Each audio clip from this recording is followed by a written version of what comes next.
Hello everyone.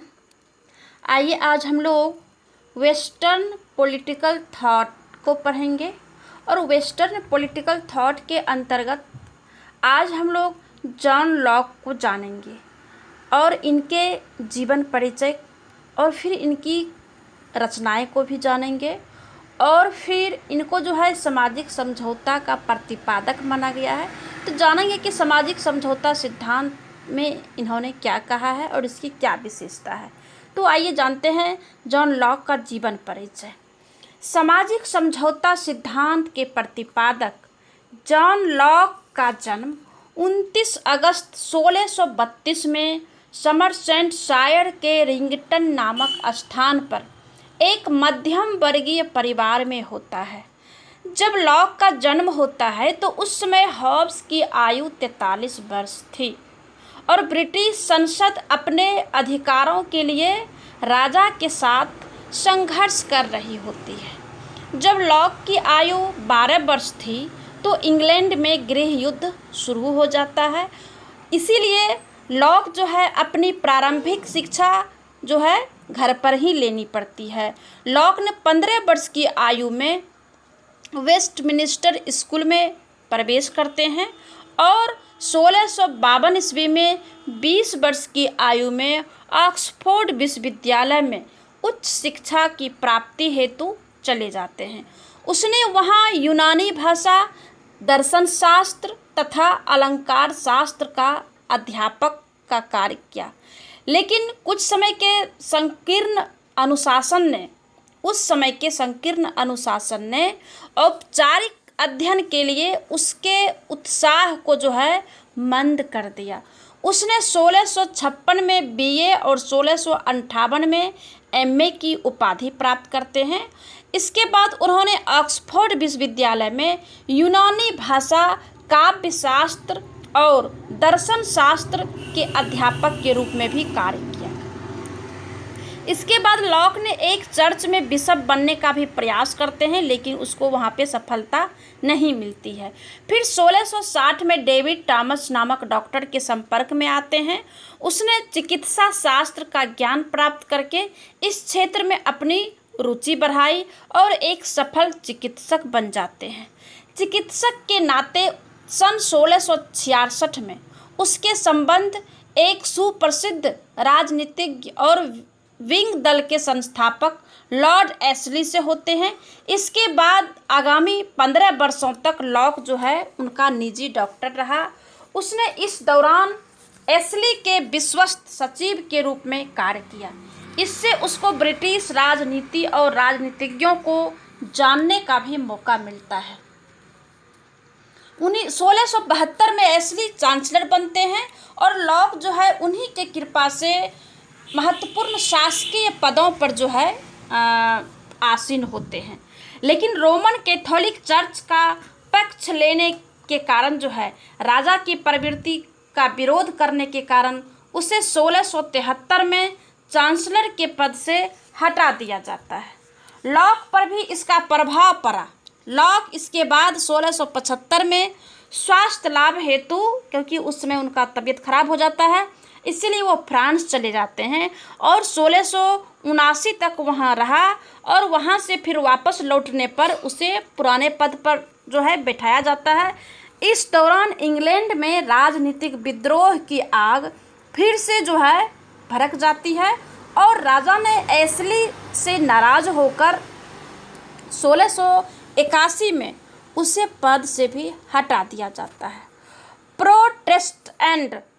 Protestant धर्म का समर्थन करने के कारण उसे राजद्रोह का दोषी मानकर उस पर मुकदमा चलाया गया। बाद में उन्हें मुक्त होकर जो है हॉलैंड पहुंचा और 1688 तक वहीं रहा। इस दौरान उसने हॉलैंड में देश निर्वासित राजनीतिज्ञों से भेंट की और इस दौरान वह विलियम ऑफ ऑरेंज के संपर्क में आया। अब जो है आइए इनकी कुछ महत्वपूर्ण रचनाएं हैं। हॉलैंड से लौटकर लॉक ने लेखन कार्य प्रारंभ करते हैं और लॉक ने राजनीति शास्त्र, अर्थशास्त्र, धर्मशास्त्र, शिक्षा शास्त्र, दर्शन शास्त्र आदि विषयों पर 30 ग्रंथ लिखते हैं और उसकी सारी कृतियां जो है 50 वर्ष की आयु के बाद प्रकाशित हुई। उसके महत्वपूर्ण लेखन कार्य के कारण ही उसकी गिनती इंग्लैंड के महान लेखकों में जो है की जाने लगी। इनके जो रचनाएं तो बहुत हैं, लेकिन मेन रूप से जो है जो बहुत चर्चित हुआ वो मानव स्वभाव के संबंध में जो निबंध था उस पर हुआ। इस पुस्तक की रचना लॉक ने 1687 में की, लेकिन यह 1690 में जो है प्रकाशित हुई। दूसरा जो है शासन पर 2 निबंध रचना करते हैं। पहले निबंध में लॉक ने फिल्मर द्वारा प्रतिपादित राजा के दैवीय अधिकारों का खंडन करते हैं। पहले निबंध में जो है फिल्मर द्वारा जो प्रतिपादित किया गया है और उसमें जो राजा के दैवीय अधिकार जो माना जाता है कि एक राजा है और राजा को जो है वो देवी होता है, भगवान होते हैं, और फिर उनको जो है दैवीय शक्ति भी उन्हें जो है मिला रहता है। दूसरे निबंध में राजा की निरंकुशता का विरोध किया गया। इस ग्रंथ में लॉक ने हॉब्स के निरंकुशतावाद का विरोध और 1688 की रक्तहीन क्रांति के बाद इंग्लैंड के सिंहासन पर राजा विलियम के सत्तारूढ़ होने के औचित्य को सिद्ध करने का प्रयास किया। इनको जो है बाहन ने इनकी रचना को जो है 2 नाली बंदूक कहा था, जिसकी एक नली फिल्मर द्वारा लिखित पुस्तक पेट्रो आर्का में प्रतिपादित राजा के दैवीय अधिकारों का खंडन करने के लिए, और दूसरी नली जो है हॉब्स द्वारा लिखित लेवियाथन में प्रतिपादित निरंकुशवाद का विरोध करने के लिए है। लॉक का जो दूसरा निबंध है राजनीतिक चिंतन की दृष्टि से महत्वपूर्ण है, क्योंकि इसमें उन्होंने सरकार के मूल प्रश्नों को उठाते हैं और राजसत्ता व कानून के औचित्य को सिद्ध करके बताते हैं कि राज्य की आज्ञा का पालन क्यों अनिवार्य है। कैम्ब्रिज विश्वविद्यालय के प्रोफेसर पीटर लासलेट ने कहा था कि यह पुस्तक 1683 में लिखी गई, लेकिन स्टुअर्ट सम्राटों के दंड के भय से प्रकाशित नहीं की गई। अब आइए जॉन लॉक की पद्धति के बारे में जानते हैं कि जॉन लॉक ने किस मेथड को जो है अपनाया था। जहां हॉब्स की पद्धति जो है तार्किक, दार्शनिक एवं चिंतनात्मक है, वहां लॉक की पद्धति अनुभववादी व बौद्धिक है। लॉक के अनुसार मानव ज्ञान जो है अनुभव द्वारा सीमित होता है। अनुभव के बिना ज्ञान की कल्पना नहीं की जा सकती है। लॉक के अनुसार अनुभव ज्ञान का स्रोत है और अनुभव से ही ज्ञान की उत्पत्ति होती है। लॉक के अनुसार मानव मस्तिष्क एक कोरे कागज की तरह होता है, जिसमें जन्मजात कोई विचार नहीं होता। सभी विचारों की उत्पत्ति 2 स्रोतों से होता है। वो 2 स्रोत कौन है? नंबर 1 संवेदना से और दूसरा प्रत्यक्ष बोध से। इन दोनों स्रोतों द्वारा जो है प्राप्त अनुभव मनुष्य के मस्तिष्क में प्रवेश करते हैं, जो उसमें चेतना तथा प्रतिबिंब उत्पन्न करते हैं। बुद्धि द्वारा मस्तिष्क में तब उन विचारों का विश्लेषण होता है एवं तुलना होती है। फलस्वरूप जटिल विचार उत्पन्न होने का ज्ञान का जो साधन बनते हैं। ज्ञान तब उत्पन्न होता है जब बुद्धि अपने विचारों की परस्पर तुलना करके उनके परस्पर मतैक्य तथा मत वैभिन्न देखती है। यही ज्ञान लॉक की अनुभववादी पद्धति का आधार बनता है।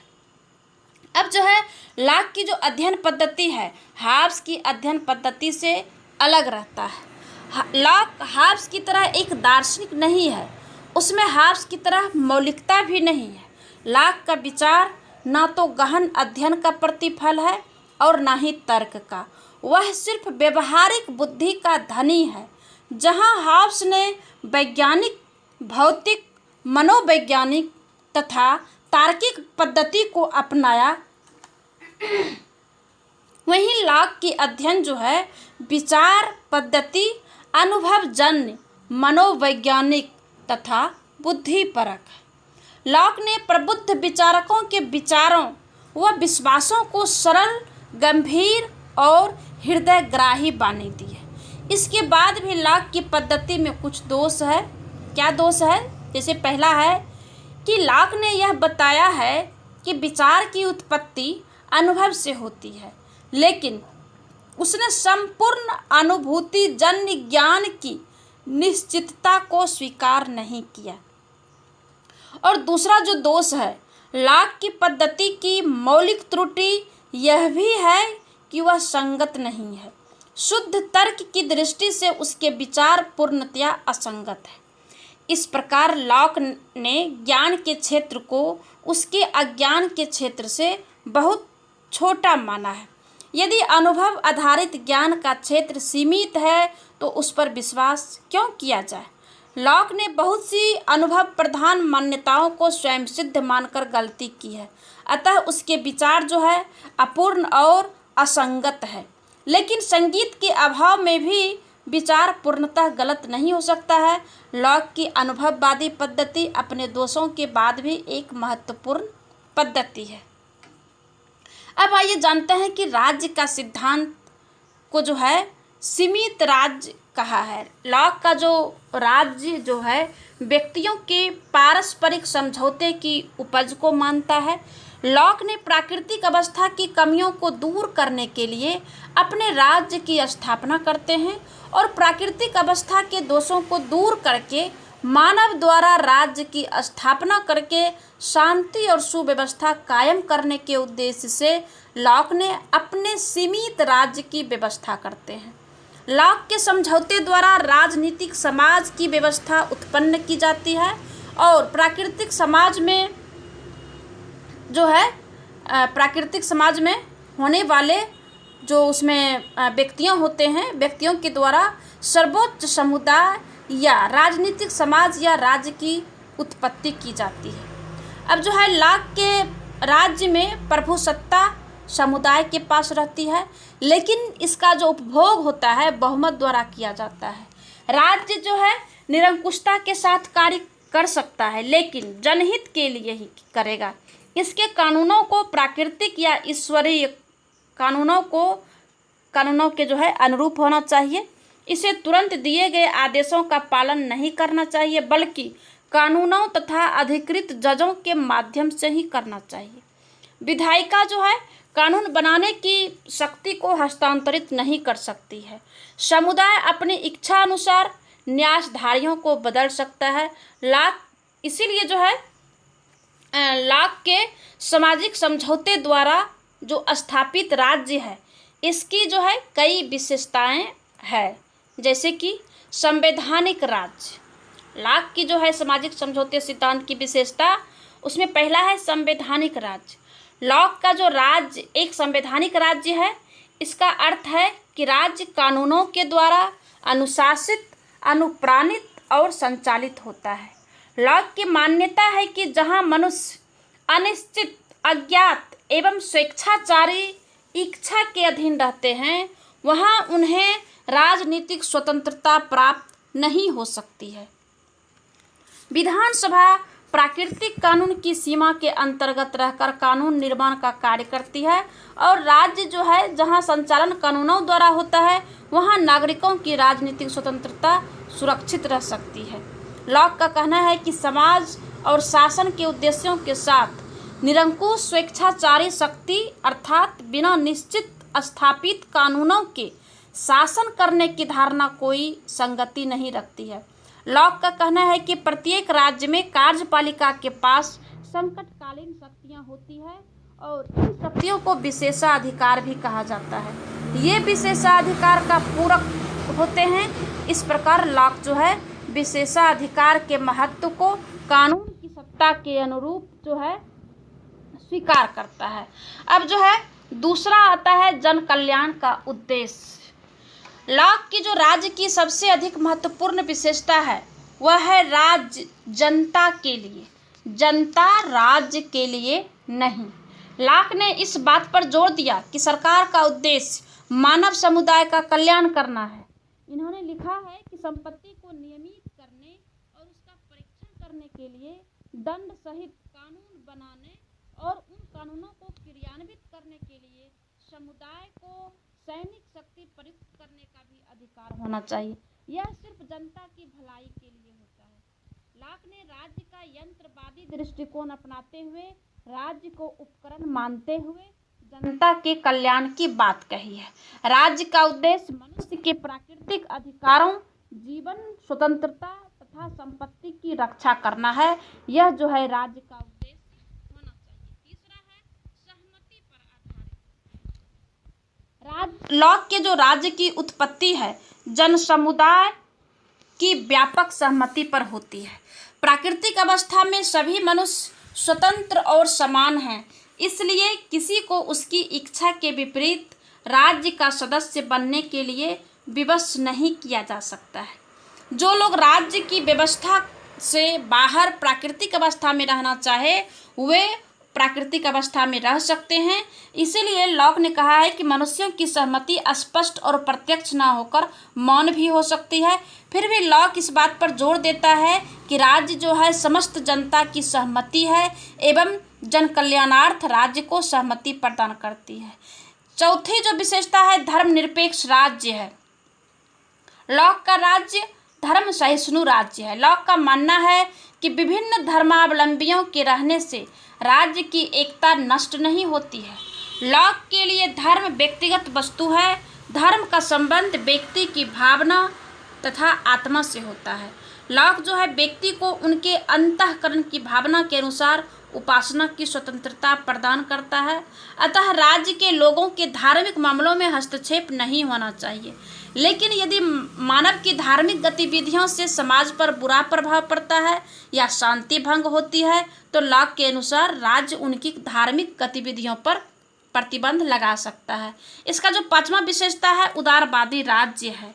लॉक का राज्य उदारवादी है। वह जन सहमति पर आधारित है। उसका उद्देश्य जन कल्याण है, संवैधानिक है, मर्यादित है और सहिष्णु भी है और जनता को कुछ स्थितियों में राज्य के विरुद्ध विद्रोह करने का भी अधिकार देता है।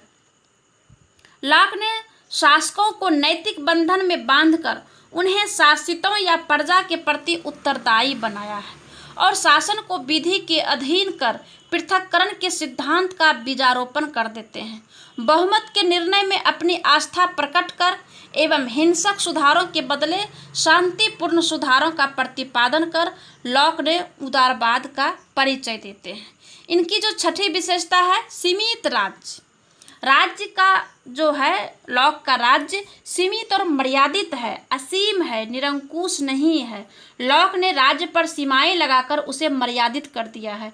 लॉक ने कहा है कि राज्य जो है जनता द्वारा प्रदत्त अधिकारों का ही प्रयोग कर सकता है और जनता का मात्र राज्य जो है अभिकर्ता होता है। राज्य को विशेष उद्देश्यों की पूर्ति के लिए धरोहर के रूप में शक्ति प्रदान करते हैं। राज्य उनसे हटकर कोई निर्णय नहीं कर सकते हैं। लॉक का मत है कि नागरिक कानून प्राकृतिक कानून का अंग है। नागरिक कानून प्राकृतिक कानून की व्याख्या करके अनुचित कार्यों के लिए शीघ्र दंड की भी व्यवस्था करता है। और इसका जो लास्ट विशेषता है वो है निषेधात्मक राज्य। लॉक का कार्यक्षेत्र निषेधात्मक है। राज्य सिर्फ सुरक्षा, शांति और न्याय संबंधी कार्यों को पूरा करता है। नागरिकों को शिक्षा, स्वास्थ्य एवं नैतिक बनाना राज्य का दायित्व नहीं है। यह स्वेच्छा से नागरिकों की संपत्ति पर कर नहीं लगाया जा सकता है। इस संबंध में वेपर ने कहा है कि राज्य केवल उन्हीं असुविधाओं और कठिनाइयों को दूर करने की कोशिश करता है जो प्राकृतिक अवस्था में थी। वह केवल सुरक्षा, सुव्यवस्था और न्याय के 3 कार्य करते हैं। इसके अतिरिक्त शिक्षा देना, उनका स्वास्थ्य सुधारना, उन्हें सुसंस्कृत एवं नैतिक बनाने का कार्य कोई राज्य नहीं कर सकता है। लॉक का राज्य न तो नागरिकों के चरित्र सुधारने का है और न ही उनके जीवन यापन की व्यवस्था करता है। तो इसमें जो है लॉक का जो भी विचार है वो वर्तमान के विचारों से जो है पूर्णतः जो है मिलता जुलता है। इसीलिए जो है लॉक ने जो है सामाजिक समझौते सिद्धांत की विशेषता में जो है सारी बातों को बताया है। अब जो है इसके आगे की जो सरकार का सिद्धांत है और फिर इसकी जितने भी लॉक का जो विचार है उसे जो है अगले वीडियो में मैं पढ़ाऊंगी।